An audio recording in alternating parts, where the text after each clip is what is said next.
بسم الله الرحمن الرحيم. الحمد لله رب العالمين،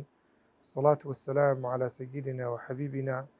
محمد صلى الله تعالى عليه وسلم وعلى آله وأصحابه أجمعين. ڕۆژوانانی بەڕێز هەموو لایەکتان، السلام عليكم ورحمة الله وبركاته. خۆشەویستانم، سپاس بەخوای پەروەردگار لە بەرنامەی ژار و ڕەمەزان بە دیداری ئێوە خۆشەویست شاد بوومەوە. داوا لە خوای پەروەردگارەکەم کە ڕۆژی هەموو لایەکتان قبوڵ بکە، ولو کەسانەمان بجێڕی کە لە ڕۆژی قیامەت لە ئاگری دۆزەق دەربازیانەکە و لەگەڵ پێغەمبەر و یارانی عەلەیهی سەڵات وەسەلام حەشرمان بکە ئینشاءالله. خۆشەویستان، لەو چەند دەقیقەی لە خزمەت جەنابتان دابم دەمەوێت تیش بخینە سەر ئەوەی ئایا یارانی پێغەمبەری خوا عەلەیهی سەڵات وەسەلام حاڵیان چۆن بووە لەگەڵ ڕەمەزان؟ چونکە خوای پەروەردگار جەلە جەلالوهو کە پێغەمبەری ناردووە عەلەیهی سەڵات وەسەلام ڕەحمەتەن للعالەمینە و قودوەیە لە بۆ ئێمە ئینسانی موسڵمان لە هەر زەمەن و سەردەمێکدابی پێغەمبەر عەلەیهی سەڵات وەسەلام بە دەلیل و ڕێبەر و ڕێزانی خۆی زانی. یارانی پێغەمبەری خوش عەلەیهی سەڵات وەسەلام لەبەر ئەوەی کە فاعیلی مباشری ڕووداوەکان بوون، یاخود بینەر و لەگەڵ ڕووداوەکانی سەردەمی پێغەمبەرا بوون عەلەیهی سەڵات وەسەلام و شایدن لەسەر هاتنی وەحی و لە هەمان کاتدا پێغەمبەریان بینەوە عەلەیهی سەڵات وەسەلام، شتیان لە پێغەمبەر وەرگرتووە، بە دڵنیاییەوە ئەوان باشترین کەسانێکن کە ئینسان بتوانێت چاویان لێ بکە و پێغەمبەری خوش صلی الله تعالی علیه وسلم شاهدی لە بۆ داون لە بۆ سەردەمەشی داوە کە ئەوانی تێدا ژیاون کە فەرموویەتی خێر القڕونی قەڕنی ثم الذين يلونهم ثم الذين يلونهم. باشترین سەردەم ئەو سەردەمەیە کە منی تێدا ژیاوم، دواتر سەردەمی پاشە من، دوای سەردەمی پاشەوان، کە زانایان بە تەفسیریان کردووە بە سەردەمی پێغەمبەر عەلەیهی سەڵات وەسەلام، سەردەمی یاران، سەردەمی تابعین، یانی شوێن کەوتووی یاران. خۆشەویستان، یارانی پێغەمبەری خوا عەلەیهی سەڵات وەسەلام نمونەی چاچی و پاچی مرۆڤ بوون لەسەر زەوی. بەڕاستی توانیتیان ئەو یاسا و پەیامەی کە خوای پەروەردگار دەبوو ئینسانی ناردووە بە کردار لە ژیانی ڕۆژانەیاندا تەنفیزی بکەن. هەر لەبەرەوەش کە خوای پەروەردگار جەلە جەلالوهو لە زۆر ئایەتی قورئانی پیرۆز مەدحی ئەو یارانەی کردووە، مەدحی ئەو سەحابانەی پێغەمبەری خوای کردووە عەلەیهی سەڵات وەسەلام. هەتا وای لێ هاتووە بەشێکی زۆریان لەوانە خوای پەروەردگار هەر لە دنیایە موژدەی بەهەشتی پێبەخشیون. دلیلە لەسەر ئەوەی کە فعلەن ئەوانە توانیویانە لە ناو ئەمر و فەرمانی پێغەمبەر و خوای پەروەردگار جەلە جەلالوهو بتێوێنەوە بە فعلی و بە کردەی نەفسی خۆیان لە بن پێی خۆیان بنن. جا یەک لەو مەنزەر و مەشهدانەی کە یارانی پێغەمبەری خوا عەلەیهی سەڵات وەسەلام توانیتیان ئەمر و فەرمانی خودا و پێغەمبەرەکەی عەلەیهی سەڵات وەسەلام لە ژیانی ڕۆژانەیان بەرجەستە بکەن مانجە ڕەمەزانی پیرۆز بووە. ئەوان ئەوەندە تامەزرۆی دیداری خوای پەروەردگار بوون، ئەوەندە تامەزرۆی ئەوەی بوون کەوا پێغەمبەریان لە ڕازبی عەلەیهی سەڵات وەسەلام هەر فرسەتێک، هەر ئەمرێک، هەر فەرمانێک پێغەمبەری خوا عەلەیهی سەڵات وەسەلام بیکردبایە پێی بودبانە بەوەی کەوا خەرمانی ئینسانی موسڵمانە لە بۆ ئەوەی کەوا لە ڕۆژی قیامەت لە خزمەت خوای پەروەردگار بوو سووری بەردەم بارگای خوای پەروەردگار بی. ئەوان درێغیان تێدا نەکردو و کەمتەرخەمیان تێدا نەکردووە، بەو پەڕی لە خۆبوردەیەوە توانیتیان ئیستیغلالی بکەن، بیکەنە زەخیرەیەک، بیکەنە جۆخینێک بۆ ئەوەی کەوا دانەوێڵەی تەمەنیان تێدا هەر بگرن و لە بۆ قیامەتێ ئیستیفادەی لێ بکەن. مانجە ڕەمەزان بە نسبەتەوان بەڕاستی مانگێک بووە کە تێیدا لەبەر ئەوەی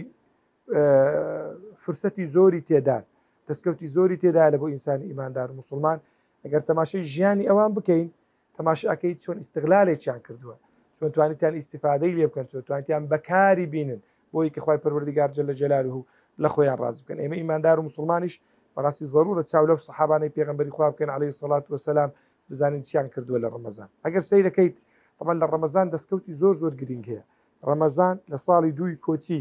خوای پەروەردگار لەسەر موسڵمانانی واجب کردووە. پێش ڕەمەزان موسڵمانان تەنها لە عاشوڕا بەڕۆژی بووینە، کەواتە یعنی 13 ساڵ، 13 ساڵیش لە مەدینەی، ئەوە 15 ساڵ لە تەمەنی پێغەمبەراتی پێغەمبەر عەلەیهی سەڵات وەسەلام موسڵمان بەڕۆژی نەبووینە، وەکو ڕەمەزانیان نەبینەوە. پێغەمبەری خوا عەلەیهی سەڵات وەسەلام بۆ خۆی 9 مانگا بەڕۆژی يعني 9 مانگ بە ڕۆژ بە 9 ساڵە 9 ڕەمەزانی بینیون پێغەمبەری خوا عەلەیهی سەڵات وەسەلام بەڵام لەو 9 ڕەمەزانانە سەحابەکانی پێغەمبەری خوا عەلەیهی سەڵات وەسەلام چاویان بڕیوەتە پێغەمبەری خوا هەر ئەمرێکی پێکردبن هەر شتێکی پێی گوتبن کاکە ئیستیغلالی بکەن سەحابەکانی پێغەمبەری خوا عەلەیهی سەڵات وەسەلام ئیستیغلالیان کردو بە نمونە یەکەمینیان استقبالیان لە هاتنی مانجی ڕەمەزانی پیرۆز یعنی سەحابەکانی پێغەمبەری خوا عەلەیهی سەڵات وەسەلام هەندێک ڕیوایەت هەیە دەڵێ 6 مانگ پێش هاتنی مانجی ڕەمەزانی پیرۆز داوایانە کردیان خودایە تەمەنمان درێژ بکەیت هەتاوەکو بگەین بەو ڕەمەزانە 6 مانجیش دوای ڕۆیشتنی ڕەمەزان دوعایانەکردن ویان حتا ڕەمەزانی دادەهات دوعایان دەکردن خودای گیان ئەو ڕەمەزانە ڕابردوومان لێ قبوڵ بکەی ئەوەندە حەریص بوون ئەوەندە تامەزرۆی دیداری ڕەمەزان بوون چونکە لۆ بە خەرمانەی عمریان زانی و بە خەرمانەی عەمەلیان زانیوە تاوەکو شتێکی تێدا دەست بێخن بۆ خاترەوەی سبێنی لە بەردەم بارگای خوای پەروەردگار جەلە جەلالوهو ڕووسور بن وا دووەمینیان کاتێک کە چوونەتە ناو ڕەمەزان بەڕاستی فرسەتەکانی ڕەمەزانیان هەموو ئیستیغلال کرد یەک لەوانە مەسەلەی قورئان خوێندن ڕاستە قورئان لە سەردەمی پێغەمبەری خوا عەلەیهی سەڵات وەسەلام هەموو جەمع نەکرابوو بەڵام لە پاشی پێغەمبەری خوا کە جەمع کرایە تەماشاکەی سەحابەکانی پێغەمبەری خوا عەلەیهی سەڵات وەسەلام حەریص بوون لەسەرەوەی کە لەگەڵ قورئانا بژن ئیمامی عوسمان ڕەزا و ڕەحمەتی خوای پەروەردگار لێبی ئەفەرمی هەموو ڕۆژێ یەک جار قورئان لەو سەری لەو سەری هەمووی دەور دەکرد سەحابە هەبووە مەتەلەن لە 3 ڕۆژ جارێک ختمی کردو هەیانە 7 ڕۆژ جارێک ختمی کردو هەیانە 9 ڕۆژ جارێک هەنی حتا هەیان بوو مەتەلەن ئەبینی پێشنوێژی لە بۆ خەڵکی کردووە لە 9 ڕۆژە قورئانی هەر هەموو ختم کردووە سەحابەکانی پێغەمبەری خوا عەلەیهی سەڵات وەسەلام کاتێک لە ناو تەراویحیان کردووە تەراویحەکانیان درێژ کردووە زۆر قورئانیان تێدا خوێندووە و توانیتیان فرسەتی طعام بەخشینی ماڵ لە ڕەمەزانە پێغەمبەری خوا عەلەیهی سەڵات وەسەلام يعني حديثێکی دەفەرمی پێغەمبەری خوا عەلەیهی سەڵات وەسەلام زۆر سەخی بووە بەڵام لە ڕەمەزانێ سەخیتر بووە سەحابەکانی پێغەمبەری خوش صلی الله تعالی علیه وسلم ئەو حەدیثانەی پێغەمبەریان صلی الله علیه وسلم جێبەجێ کردو کە پێغەمبەر فەرموویەتی کەسێک لەسەر نان و ئاوی ئەو کابرایەکی ڕۆژوان ڕۆژەکەی خۆی بشتێنی ئەوە خێر و پاداشتی و کەسێکەوە بە ڕۆژی بۆ چەندە ئەو کەسێکەوە لەسەر نان و ئاوی ئەوە ڕۆژی ئەکاتەوە خێر و پاداشتەکەی بەقەدر ئەو بەبێ ئەوەی کەوا لە ئەجر و پاداشتی هیچ لە هەردووکانیان کەم ببی بۆیە تەماشای کە سەحابەکانی پێغەمبەری خوا بەتایبەتی عەبدوڵای کوڕی ئیمامی عومەر ڕەزا و ڕەحمەتی خوای پەروەردگار لێبی لە دوو خەڵکا ئەگەڕان دەچون لەگە خەڵکا دادەنیشتن پارەی خۆیان ئەبەخشی لە مانجی ڕەمەزانی پیرۆزە ئیبن عومەر فەرمی ئەگەر بێت و لە ماڵێ میوانێکی دەست نەکەوت بە خواردنەکەی ئەبر لە مزگەوت دایدان جا ئەوەندە خواردنەی کە هەبووە لە سەردەمی ئەوان محاولانە کرد خەڵک لەگەڵیان بەشدار ببی ئاویان دەدایە خەڵکی نانیان دەدایە خەڵکی لە خاترەوەی بتوانن لە خێر و پاداشتی مانجی ڕەمەزانی پیرۆز و هەروە ئەو فرسەتەی کەواتەیدا ڕوئەدا پێبەش نەبن وەلامان کاتدا توانی بوویان بەوەی کە ئیستیغلالی تەراویح بکەن تەماشاکەیت لە سەردەمی پێغەمبەری خوا عەلەیهی سەڵات وەسەلام پێغەمبەر هاتە مزگەوتی طبعاً 4 ڕۆژ پێغەمبەری خوا عەلەیهی سەڵات وەسەلام 3 ڕۆژ نوێژی بە جەماعەت لە بۆ عالمی کردو دەفەرمی ئەوەندە مزگەوت قەڵەباڵغ ببوو جێ نەبوو خەڵک بێتێ پێغەمبەری خوا عەلەیهی سەڵات وەسەلام لە ڕۆژی 4م نایەتە مزگەوتێ دواوی کە لێ پرسین یا رسول الله صلی الله تعالی وسلم لو ناداتی یعنی فەرمی پرسیتان لە بۆ چ نادات پێغەمبەری خوا صلی الله علیه وسلم فەرمووی لەبەر ئەوەیە ترسام لەوەی کەوا خوای پەروەردگار لەسەرتان واجب بکە يعني ئەوەندە حەریص بووینە لەسەر تەراویحیان کردووە مثلا تفەرمی حتا هەندێک لە سەحابە فەرمین لە پاش ئیمامی عومەر لە سەردەمی ئیمامی عومەر کاتێکەوە خەڵکی کردە جەماعەت پێش ئیمامی عومەر خەڵک گروپ لە خۆ نوێژیانە کرد ئەو کە لەسەر یەک ئیمام جەمعی کردن يعني سەحابە هەیە دەفەرمین ئەوەندە وا بۆ کاتێک کە دەگەڕاینەوە مارێ يعني شەو نوێژەکانیان ئەوەندە درێژ بووینە يعني تەراویحیان ئەوەندە درێژ بوو دەڵێ يعني اعتمادمان دەدا سەر گۆپارەکەی لەبەرەوەی قورئانیان تێدا ئەخوین فەرمی لە 12 ڕکعاتیان لە 8 ڕکعاتە سوورەتی بەقەرەیان هەموو تێدا ئەخوین ئەوەندە حەریص بووین لە خاترەوەی خێر و پاداش و چاکیان وەدەست بکەوی لە هەمان کاتدا بەڕاستی ئیستیغلالکردنی مانەوەی شەو زیندیکردنەوەی شەوەکانی ڕەمەزان پێغەمبەری خوا عەلەیهی سەڵات وسەلام خۆی و عائیلە و خانەوادەکەی خۆی حتا دەفەرمی کە دەبوو دەی ڕەمەزانی پێغەمبەر عەلەیهی سەڵات وسەلام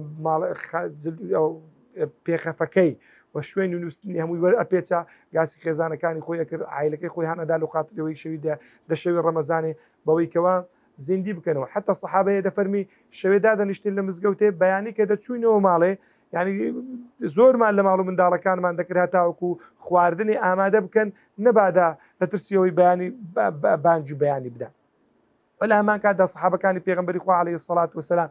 ذکر تەسبیحاتی ناو ڕەمەزانیان بەبەردەوامی هەبووە ذکریان کردووە یادی خوای پەروەردگاریان کردووە جەلە جەلالوهو دوای ئەوەش خۆپاراستن دەشتی بێسەروبەر تەماشای سەحابەکانی پێغەمبەری خوا کە سڵ سەلەم کاتێک کە بە ڕۆژوو بووینە خۆیان لە قسە پاراستوە خۆیان لە غیبەت پاراستوە خۆیان لە زیردانی خەڵک پاراستووە چونکە لەو پێغەمبەری خوا عەلەیهی سەڵات وەسەلام کە پێی فەرموون کەسێک ئەگەر بێت و لە کردارە بە ڕۆژی نەبی خوای پەروەردگار هیچ منەتی بەوەی نییە ئەوەی کە کابرا خۆ برسی بکە بەمانەوەی ینی بە کردار ئەوانە بە ڕۆژ بوونە زمانیان بە ڕۆژی بووە چاویان بە ڕۆژی بووە گوێچکەیان بە ڕۆژی بووە غیبەتیان پێ نەکردووە نەزەریان بە چاوەکانیان نەکردو بە دەستەکانیان خەڵکیان ئەزیەت و ئازار نەدا نمونەی سەحابەکانی پێغەمبەری خوا لە تاریخی ئینسانیەت و مێژووی مرۆڤایەتی یەکجار کەمە بۆیش توانیان بەو ئەخلاق و ڕەوشتە جوانەیان بەڕاستی توانیان لە مودەیەکی زۆر کەم نوری ئیسلام بگەین ئەو پەڕی دنیا توانیان خەڵک لە بەختەوەری و هەروە خەڵک لە ئاسوودەی بهێڵنەوە خەڵک لە دەردەسەری و کوێرەوەری دەرباز بکەن لە تاریکایی جەهالەت و نەزانیە دەرباز بکەن بەرەو ڕووناکای ئیسلام بیبن بەڕاستی بەڕێزانم چەندی باسییان بکەین چەندی باسی موقفی سەحابە بکەین کۆتایی نایە بۆندەی دێمە کۆتایی خوای پەروەردگار لە هەموو لایەکمان خۆش بی مانجە ڕەمەزانمان لێ قبول بکە نوێژ و ڕۆژەکانمان قبول بکە لێ و لە ئێمەش خۆش بی ئێمەش لە دوعای خێر بێ بەش مەکەن سپاردەی خوای پەروەردگار بن والسلام عەلەیکم ورحمەة الله وبركاته